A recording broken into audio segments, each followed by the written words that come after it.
Every year on the 20th of March, the United Nations publishes a single list. It ranks every country on Earth by one question. On a ladder from 0 to 10, where does your own life stand right now?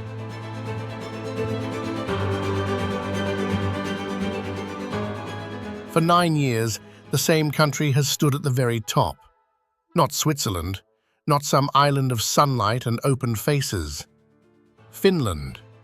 The same Finland where, for 4 months of the year, the sun barely clears the trees, where in the far north, it does not rise at all, where the people describe themselves, in their own words, as quiet, guarded, prone to melancholy, where a stranger, smiling for no reason, is met not with a smile back, but with suspicion.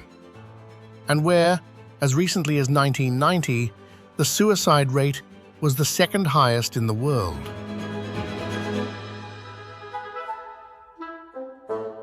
Both of these things are true at the same time. The country measured happiest on the planet is also a country of long darkness, of few words, of a grief it knows well enough to have written into its own portrait of itself. The Finns did not earn this title by becoming louder or sunnier or more like anyone else. They earned it as they are. So what does the happiest country on Earth actually look like when you stop expecting it to smile?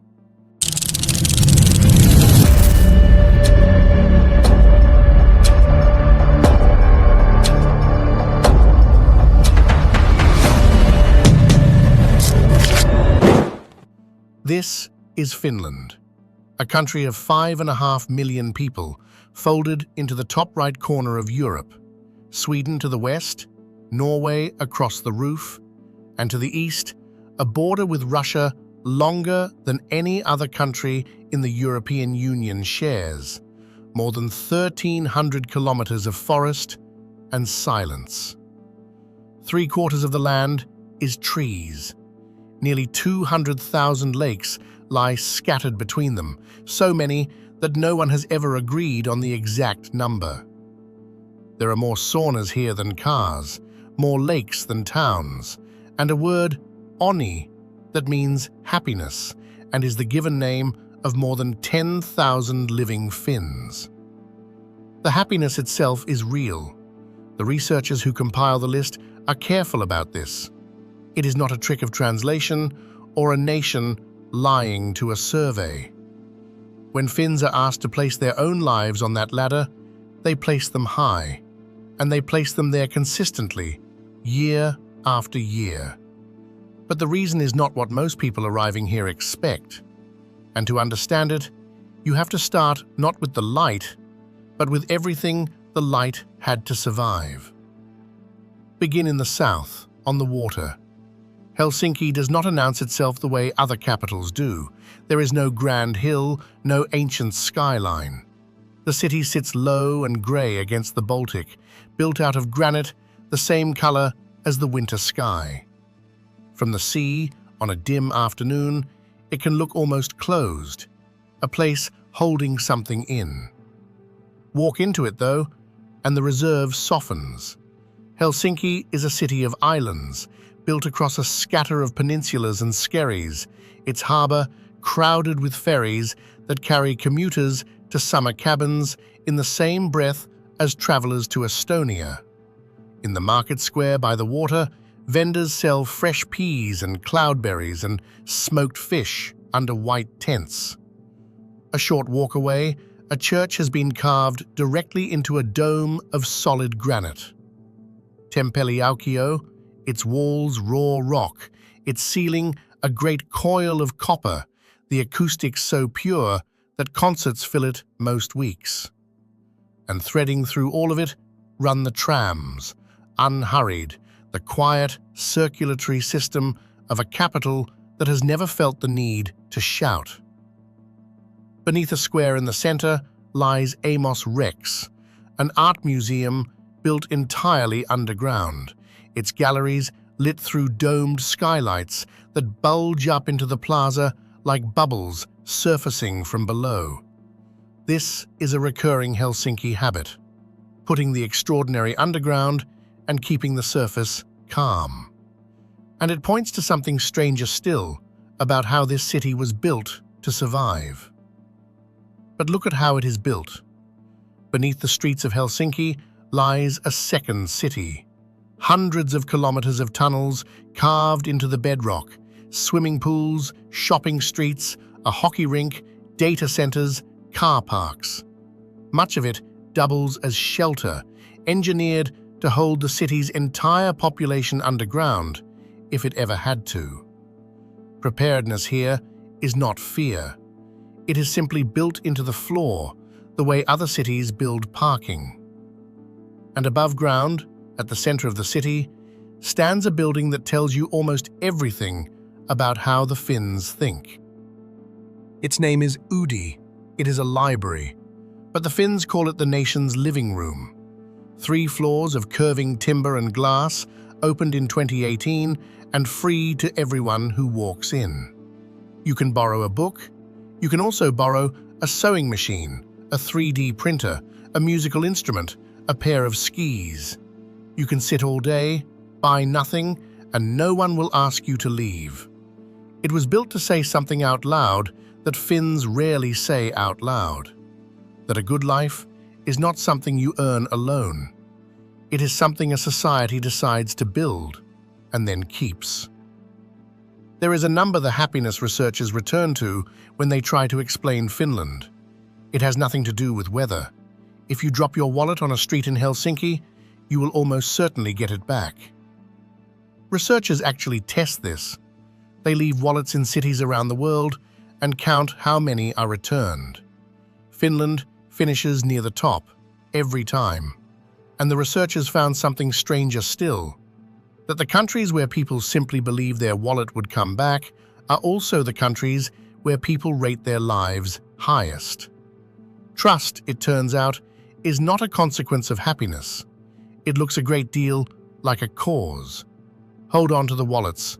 We will come back to them at the very end, when the reason finally makes sense.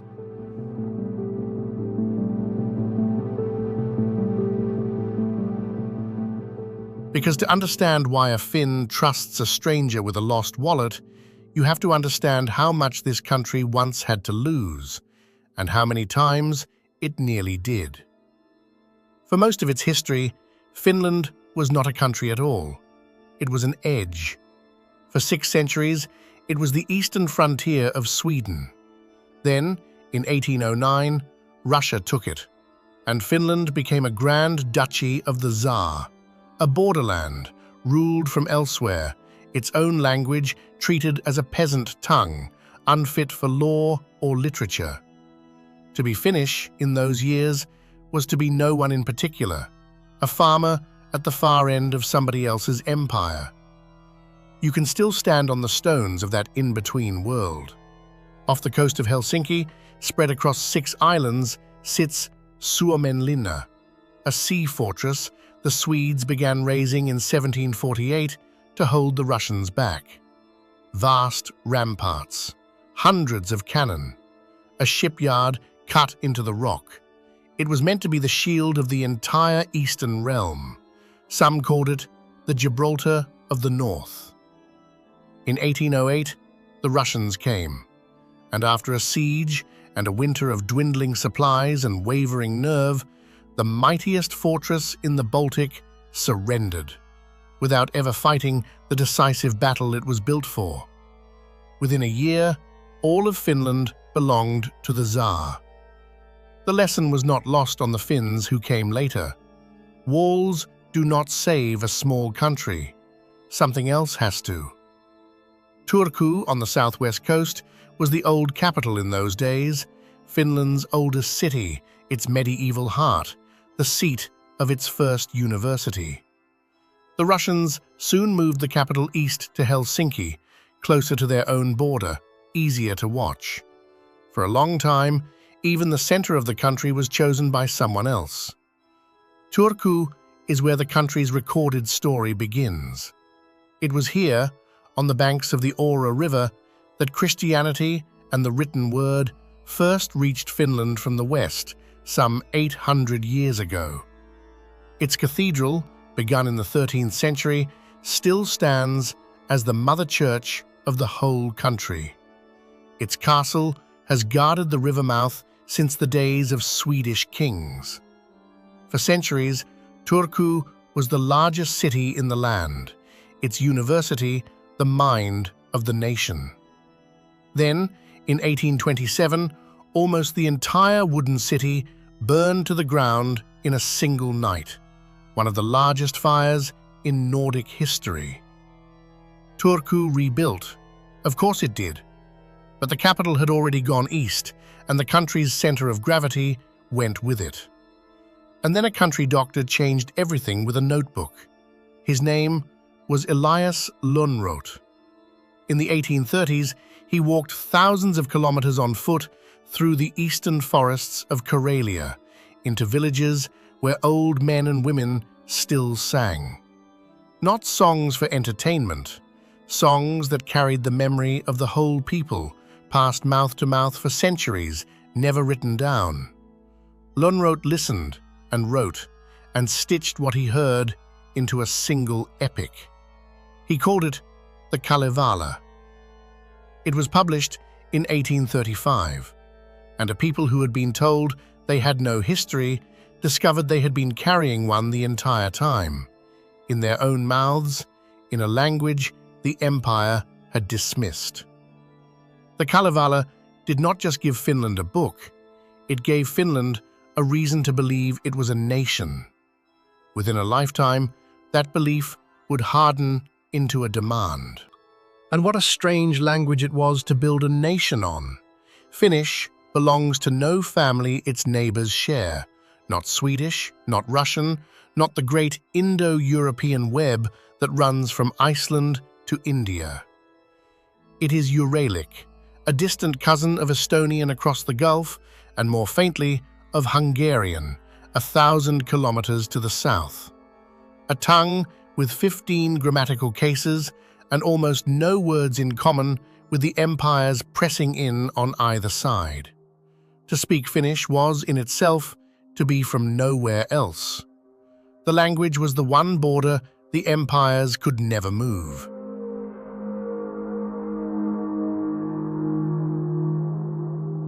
The Kalevala gave Finland its words. A composer gave it a sound. Jean Sibelius grew up in a Finland tightening under Russian control, and in 1899, as the Tsar moved to censor the Finnish press and strip the country of its freedoms, Sibelius wrote a piece of music for a protest gala disguised as a harmless history pageant. Its final movement was a surging, defiant hymn that seemed to carry the whole feeling of a people who would not be erased. The Russians understood exactly what it was, so they banned it, and Finns performed it anyway, under invented names, so the censors would not recognize it. A wedding march, a spring song, anything but its true title, which everyone in the hall already knew.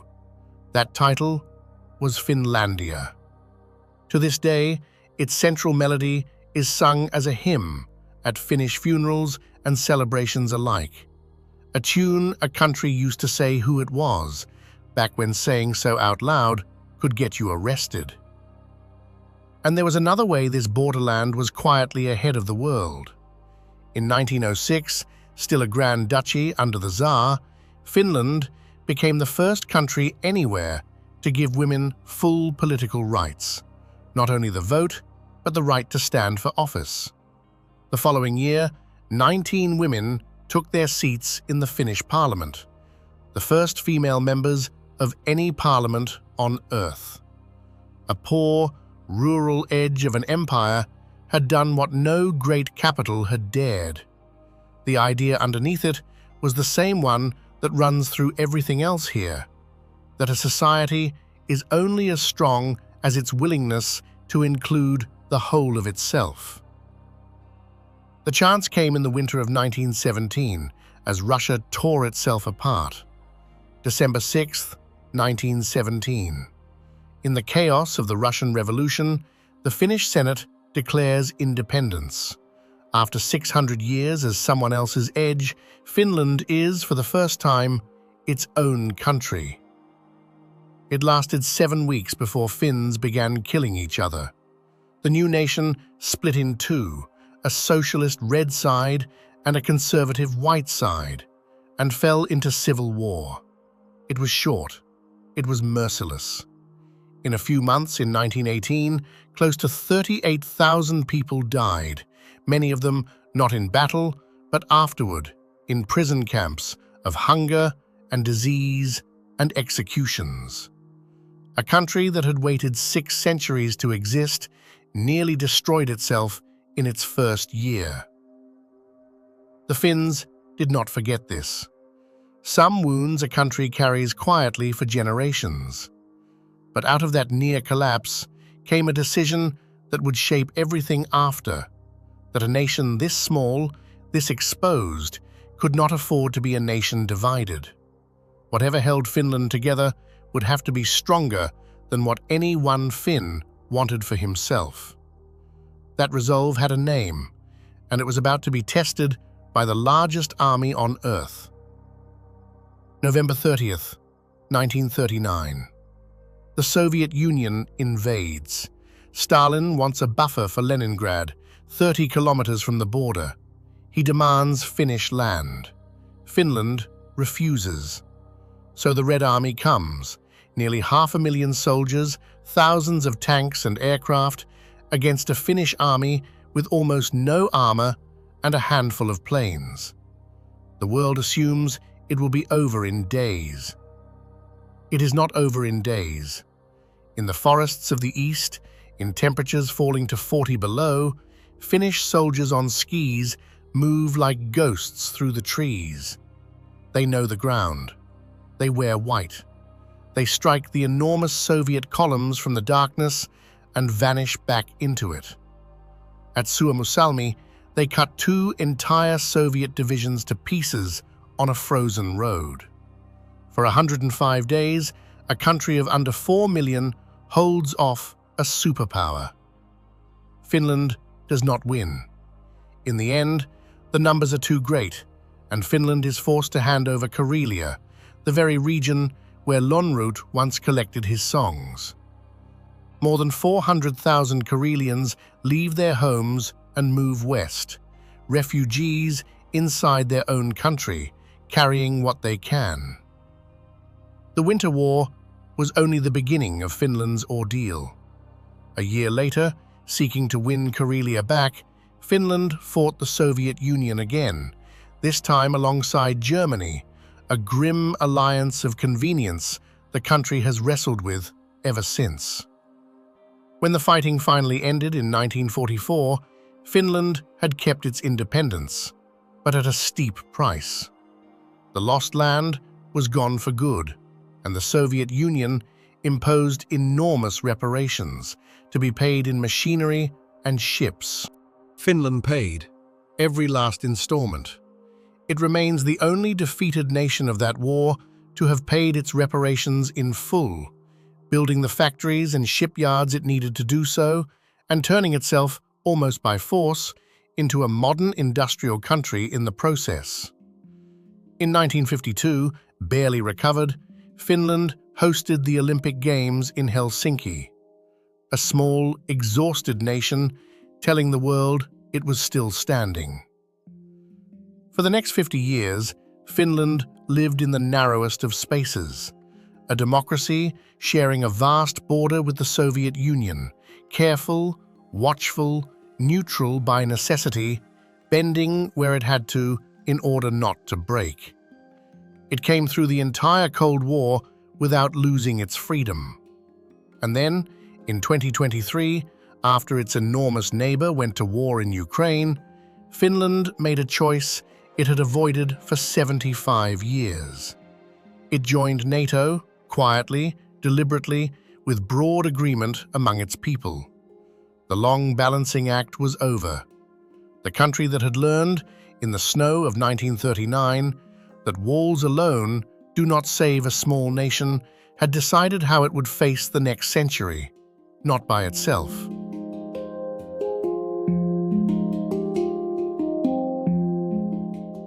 But something survived that winter that mattered more than the land that was lost. The Finns had a word for it: Sisu.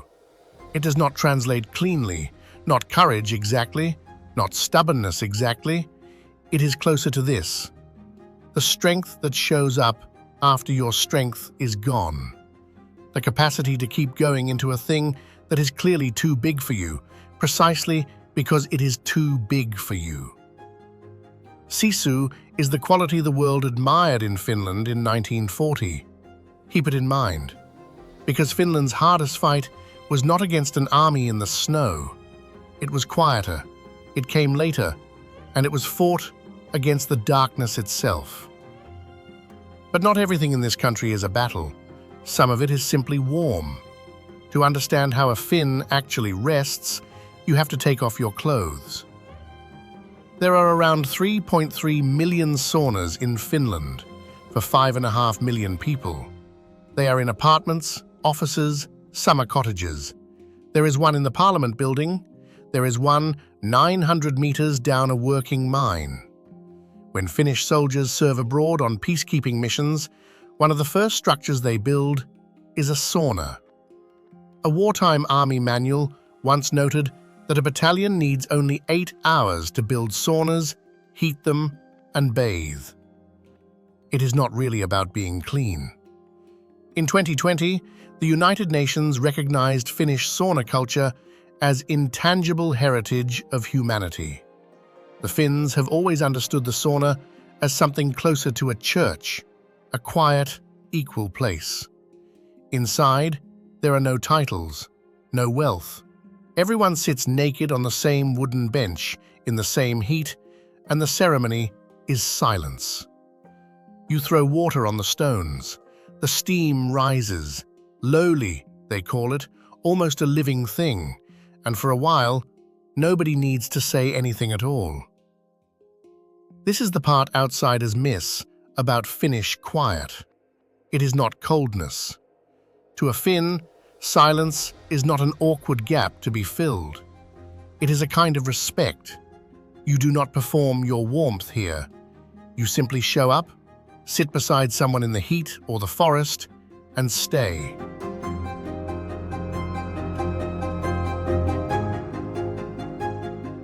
You can see the same instinct in the things Finns make. In the 20th century, this small country became one of the design capitals of the world. But its idea of design was an unusual one. Not luxury, the opposite. Alvar Aalto bent plywood into chairs a factory worker could afford. Marimekko printed bold, simple patterns meant for ordinary kitchens, not galleries. The Finnish belief, quietly radical, was that beauty and good function should not be things only the wealthy can buy. A well-made chair, a bright cotton print, a warm public building, they belong to everyone, or they are not worth much. The same belief runs through the schools, and this is where it shows most clearly. Finnish education is among the most admired on earth, and it looks nothing like the systems that chase it. Children begin formal school at 7. There is almost no standardized testing. Homework is light. Teaching is a respected, competitive profession, and teachers are trusted to teach. School is free, as is university, and as is the hot meal a child eats there every day.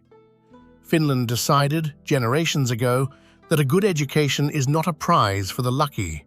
It is a floor laid under every single child, no matter who their parents are. A chair, a classroom, a library you can walk into for free. None of it is charity.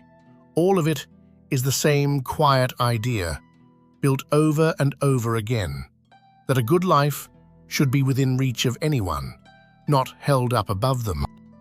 You can hold that idea in your hands at the very start of a Finnish life. For more than 80 years, every expectant family in Finland has been offered the same gift from the state: a plain cardboard box. Inside, clothes, a snowsuit, bedding, a small mattress. Rich family or poor, the box is identical, and the box itself, emptied, becomes the baby's first bed. It began in the 1930s as a way to bring mothers into healthcare and drive down one of Europe's worst infant mortality rates. It worked. Today, Finland's is among the lowest on Earth. Millions of Finns spent their first nights asleep in a government box and think nothing of it. The same instinct reaches the other end of hardship. When Finland set out to end homelessness, it did something most countries still argue about. It gave people homes. Not shelters, not conditions, not a queue to prove you deserve it. A permanent apartment first and support afterward. They called it housing first. Over the following years, long-term homelessness in Finland fell close to zero, even as it rose across much of the rest of Europe. The logic was almost blunt in its simplicity. It is very hard to rebuild a life from a doorway, so the country stopped asking people to. There is a pattern in how this nation makes its living too, a habit of reinventing itself before it is forced to. For most of its history, Finland's wealth came from the one thing it has in abundance: trees. Timber, pulp, paper. And out of that forest economy, on the bank of a river, grew a company that started by making paper, then rubber boots, then cables, and then, improbably, became for a time the largest maker of mobile phones on Earth. Its name was Nokia. At its height, near the turn of the millennium, it nearly was Finland, a single company that at one point drove a fifth of the country's exports. And then it fell.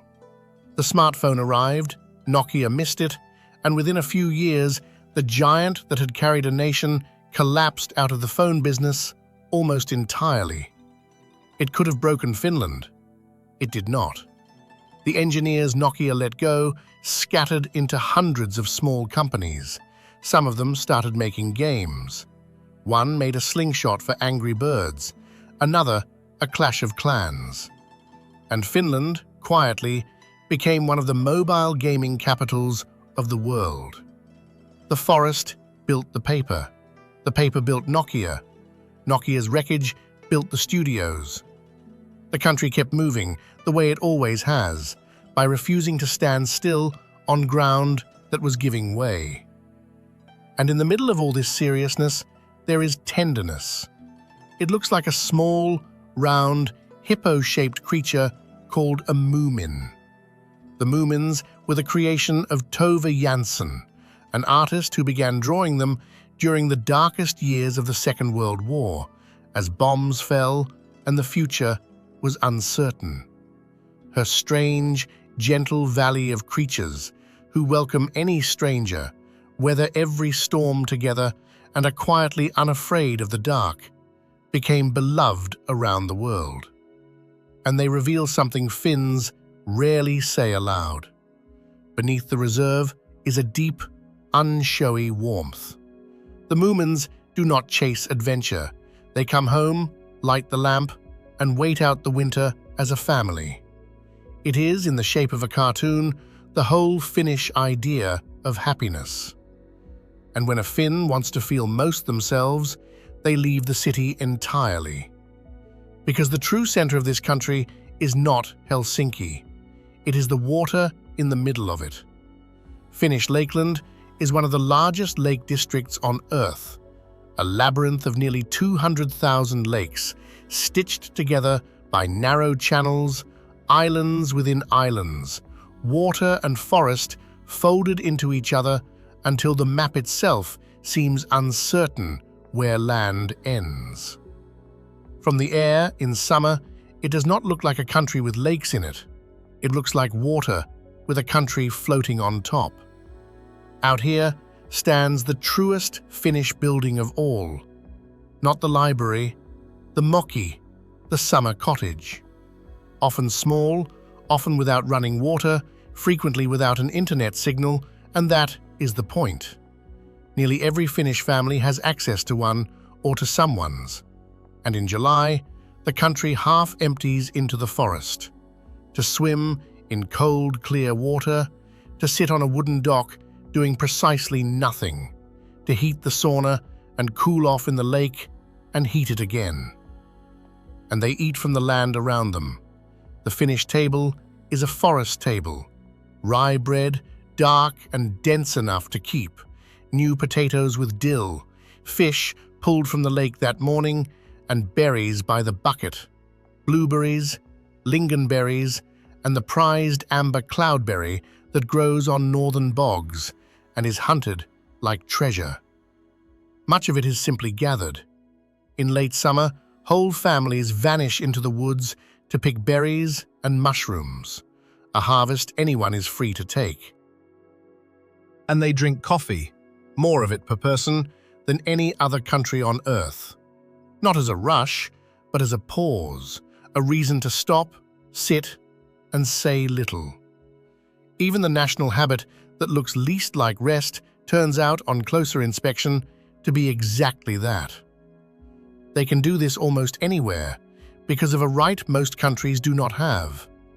The Finns call it jokamiehenoikeus, every man's right. It means you may walk, camp, swim, and pick berries and mushrooms on almost any land in Finland, whether you own it or not. The forest is not something the wealthy fence off.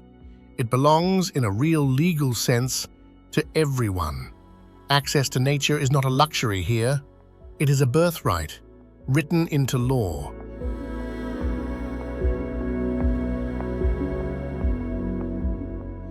There is a growing body of research behind what Finns have always simply assumed, that time among trees is not a luxury, but a form of medicine. It has been measured. A walk in the forest lowers the stress hormone in the blood, slows the heart, steadies the mind. Finnish researchers have even suggested a rough dose, a few hours in nature a month to feel the benefit, a full day to feel it deeply. Here, that prescription is almost impossible not to fill. The forest is never far, and it is never closed. In summer, this is a country of open water. In winter, the same water turns to stone.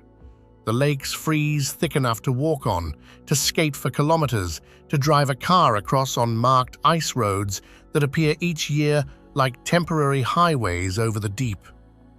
The sea itself freezes along the coast. And rather than surrender to it, Finland engineered its way through. The country builds a large share of the world's icebreakers, the enormous ships that carve open shipping lanes through a frozen Baltic, so its ports never fully close. A nation whose harbors ice over every single winter became the world's expert at keeping them open. And some Finns do the opposite of fleeing the cold. They cut a hole in the ice, an avanto, and lower themselves into black water just above freezing, straight from the heat of the sauna. They will tell you calmly that it is one of the finest feelings a body can have. It is, once again, the whole country in miniature. You do not escape the winter. You climb into it, on purpose, and find something there worth having. It may even be why this quiet country produces, for its size, more champion racing drivers than almost anywhere on Earth. For decades, an outsized share of the world's rally and Formula One titles have gone to Finns, so many that the phrase "flying Finn" became its own category. The explanation locals favor is simple enough. A childhood spent driving fast on loose gravel and ice in a country of long, empty roads, and a temperament that stays calm when everything is sliding. Sisu, it turns out, is also useful at 200 kilometers an hour. And in one of these lakes lives a creature that exists nowhere else on Earth.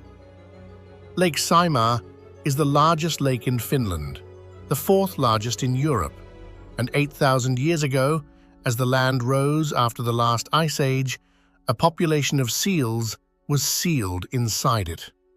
Cut off from the sea, trapped in fresh water. And there, in isolation, they became something new. The Saimaa ringed seal, grey, soft-eyed, marked with pale rings like frost, and found in this one lake system and nowhere else in the world. By the late 1980s, there were fewer than 200 of them left. Fishing nets, disturbed breeding grounds, a warming climate melting the snow their pups need for shelter. This creature, which had survived 8,000 years of solitude, stood at the very edge of vanishing. Whether it would last at all was a genuine question. But the Finns did something about it. Fishing was restricted across the seal's waters. In winters too warm for the snow, volunteers went out and built snowbanks by hand, so the pups would have somewhere hidden to be born. Slowly, a seal is not a fast animal to save, the numbers climbed. By 2025, the population had passed 500, and that same year, scientists confirmed what the lake had quietly made. The Saimaa ringed seal is no longer a subspecies. It is a species entirely its own. A small, still endangered life brought back from almost nothing by a country deciding it was worth the trouble. Remember this seal too. Finland has a way of doing this, of holding on to fragile things until they recover. It does it for animals. It learned, eventually, to do it for its own people. Beyond the lakes, the forest deepens and grows wild. Finland's boreal forest is one of the largest tracts of wilderness in Europe. Brown bears move through it, around 2,000 of them, one of the densest populations on the continent. Wolves, lynx, and in the far northeast, the wolverine, so elusive that the wetlands of Finnish Karelia are among the only places on Earth you can reliably photograph one. This forest is not only wilderness, it is also Finland's oldest workplace. 3/4 of the country is trees, and for generations that timber has been cut, floated down rivers, and turned into the paper and pulp that built the modern economy. Finland tends its forests with famous care.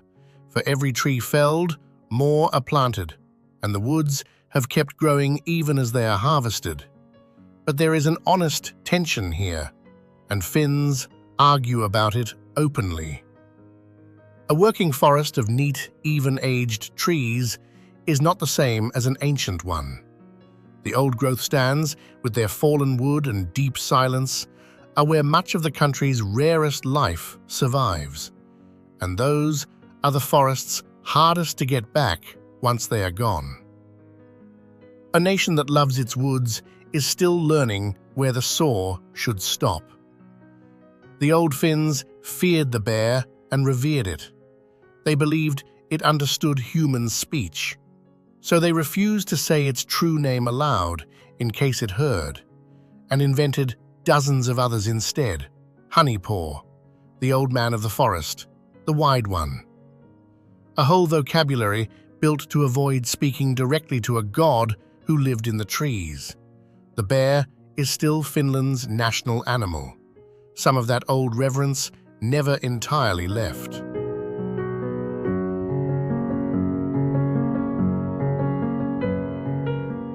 Above the water each spring returns the whooper swan, the national bird, its call carrying across the lakes as the ice breaks.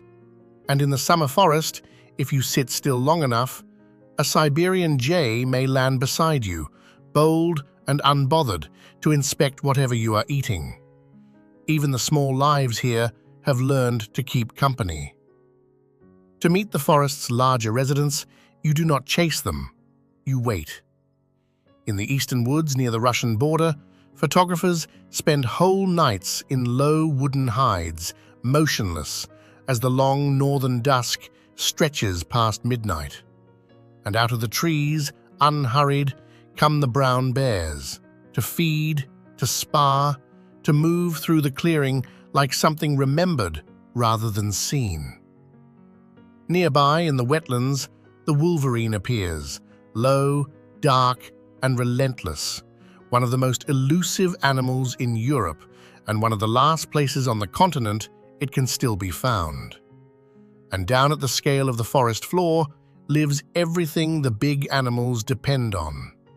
Finland holds more than 20,000 species of insects, among them small, cold-hardy moths found nowhere else, tuned over thousands of years to a world that spends half the year frozen.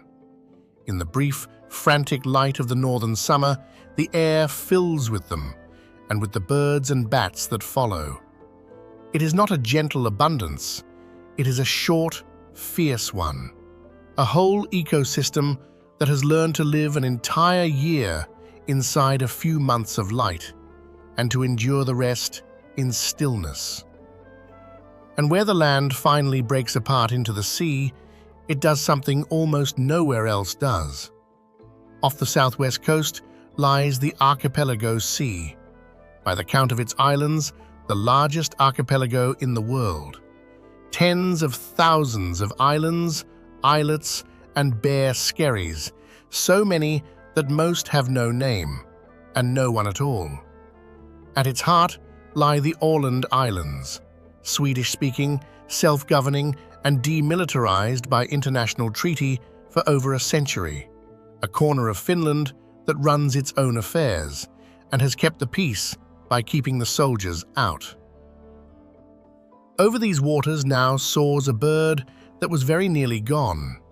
The white-tailed eagle, Europe's largest, with a wingspan approaching 2.5 meters, was poisoned and hunted to the edge in Finland by the middle of the last century.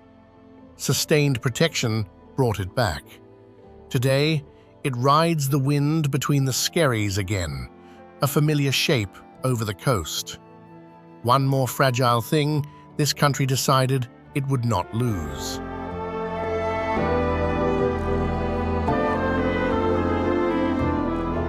All of this, the trust, the forest, the sauna, the lake, the right to walk anywhere, is the infrastructure of a certain kind of contentment. But none of it explains the hardest part of the paradox, because for months every year, this whole bright country goes dark, and that darkness once nearly broke it. Go north now, past the Arctic Circle, into Lapland. On the line of the Arctic Circle sits Rovaniemi, the gateway to the north, burned to the ground in the last war and rebuilt from nothing, and known now to children all over the world as the official home of Santa Claus. Beyond it, the fells rise toward Hulti, the country's highest point, up on the Norwegian border. And all of it, north and south, is very slowly growing larger. Freed of the weight of Ice Age glaciers, the land itself is still lifting out of the sea. Finland gains several square kilometers of new ground every year. And on clear winter nights, the northern sky performs. The aurora borealis, the northern lights, appears over Lapland on as many as 200 nights a year, curtains of green and violet rippling across the dark. The science is settled now. Charged particles streaming from the sun, caught by the Earth's magnetic field, colliding with the air high above the pole and making it glow. But the old Finnish name is better. Revontulet, foxfires. From a tale in which a great fox runs across the fells, its tail sweeping the snow so hard that sparks fly up and set the whole sky alight. Even the coldest, darkest place in the country has, written into its winters, a kind of fire. And the same tilt of the earth that steals the sun in winter hands it back without limit in summer. Above the Arctic Circle, for weeks in June and July, the sun never sets at all. It circles the sky at midnight, low and gold, and the nights simply do not come. The whole north wakes up. People mow their lawns at 2 in the morning, fish in the small hours, sit out by the lakes in a light that has no end. It is the exact mirror of the darkness. The same place, the same people, living now in a summer that will not sleep. To understand Finland, you have to hold both of these at once. This is a country of enormous extremes that has made its peace with being pulled between them. Here, the land empties. Reindeer outnumber people, around 200,000 of them, semi-domesticated, herded across the fells by the Sámi, the indigenous people of the European north, whose lives have been braided with the reindeer for thousands of years. The animals are built for this place. They survive cold down to 50 below, and they are the only mammals known to see ultraviolet light, reading tracks, predators, and lichen in a white landscape that would leave any human eye blind. The Sámi are the only indigenous people recognized within the European Union, a nation without a state spread across the north of Finland, Sweden, Norway, and Russia. Their languages are precise in ways outsiders rarely grasp. There are said to be hundreds of Sámi words for the reindeer alone, for the shade of its coat, the shape of its antlers, the particular way it moves through snow. To herd reindeer here is not a job. It is a way of holding an entire world inside a language. That world was nearly taken. For much of the 20th century, Finland, like its neighbors, pushed the Sámi to disappear into the mainstream. Children sent to distant boarding schools, punished for speaking their own tongue, taught that to become modern was to stop being Sámi. Some of those languages came within a few dozen speakers of vanishing for good. They did not vanish. Sámi is taught again in northern schools. A Sámi parliament sits in Finland. The old words for snow and for reindeer are in the mouths of children once more. It is the same Finnish pattern, playing out for a people instead of a seal, a fragile thing held onto until it could recover.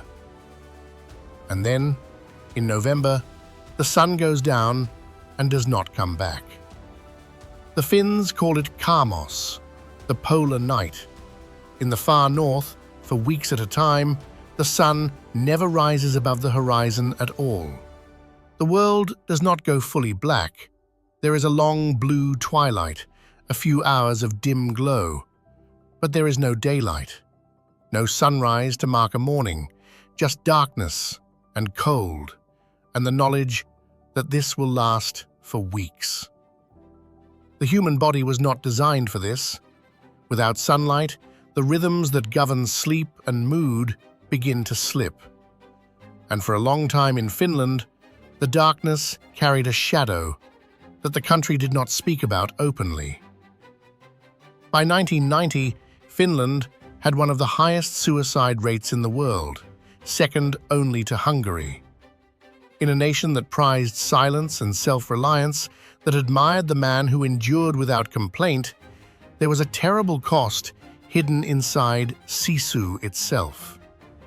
The same quality that held the line in 1939 could, in a dark apartment in a long winter, become a wall a person could not call for help over.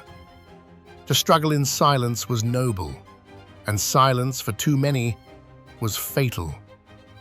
This is the true test the sauna warmth and the forest never quite reveal.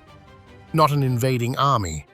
The enemy this time was inside, and it wore the face of the national virtue. So what changed? What changed is the most important thing about the happiest country on earth, and the part almost no one tells you. Finland did not wait for the darkness to lift on its own. Beginning in the 1980s, it launched one of the first national suicide prevention programs anywhere in the world. It studied the problem directly and without shame. It trained doctors and teachers to see the signs. It built mental health care into a system already designed to catch people. Free healthcare, free education through university, income support that does not run out. Care that arrives before a person falls rather than after. And quietly, it began the harder work, changing what Sisu was allowed to mean, teaching a reserved people that endurance and asking for help were not opposites, that the strongest thing a person can do is sometimes to speak. It did not stop at hospital doors. The country trained ordinary people, teachers, coaches, friends, to notice when someone was slipping and to ask the plain, uncomfortable question instead of looking away. It put mental health on the same footing as a broken arm, something you treat without shame and without cost. And it kept talking about it, in the open, until the silence that had been the deadliest thing of all began, slowly, to lift. It worked. Over the following decades, Finland's suicide rate fell by more than half. The darkness did not go anywhere. Lapland is still black for weeks each winter. But the country built a floor beneath its people, so that fewer and fewer of them fell all the way through. And Finns learned, in the meantime, how to simply live in the dark. There is a saying here, repeated to every child. There is no bad weather, only bad clothing.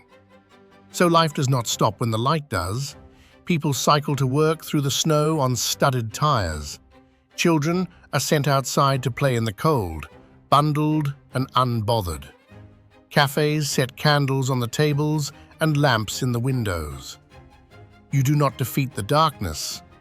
You furnish it, and you wait together for the light to come back, because it always does. And this is the key that unlocks the whole paradox. There is a Finnish researcher, Frank Martella, who studies happiness for a living, and he explains Finland's place at the top of that list with a single, quiet correction.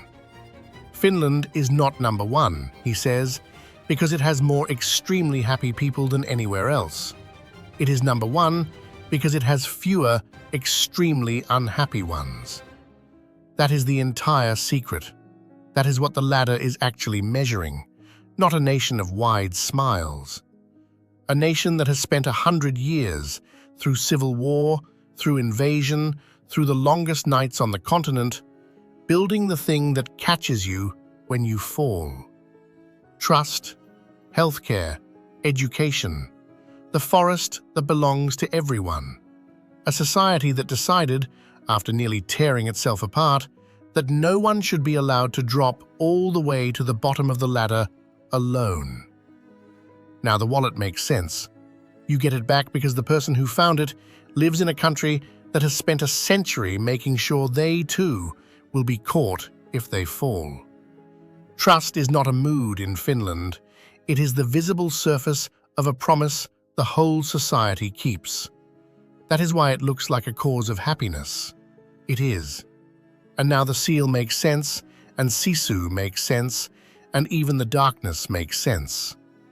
This is a country that holds on to fragile things until they recover. A lake seal down to its last 200, a nation down to its darkest winter. Not by pretending the danger isn't there, but by refusing to leave anyone in it alone. So, the happiest country on earth does not smile at you on the street. It will not tell you its feelings in the sauna. It carries a grief in its history it has never quite set down. But it will catch you, every time. And it turns out, that is what the word means. It is worth being honest about what this is and is not. The list does not mean every Finn is content. Winters are still hard. The economy strains. Young Finns, like young people everywhere, are not always as well as their parents. Happiest on earth has never meant free of suffering. The world hears the word and pictures joy. The Finns, if you ask them, would probably not use that word at all. They would more likely reach for something plainer, something closer to enough. There are more than 10,000 people in this country named Onni, happiness. Not one of them, you suspect, walks around grinning about it. It is simply a quiet, good thing that they carry, the way you carry a name. given at the start, held without fuss, present whether or not anyone remarks on it. And every spring, the ice on the lakes cracks and gives way. The whooper swans come back to the same water they left. The seals haul out onto the warming rocks. The sun climbs a little higher each day until, in the far north, it stops setting altogether. And the summer nights fill with light that never ends. The Finns did not become the happiest people on Earth by escaping the dark. They became it by learning together how to get through the dark, and by making sure that when it comes again, as it always does, no one has to face it by themselves. Perhaps that is the closest any of us gets. Not a life without winter, a place and a people who will sit with you until it passes. Thank you for spending this time with us in Finland. If you'd like to keep traveling with us to the far corners and the quiet ones, subscribe, and we'll see you on the next journey.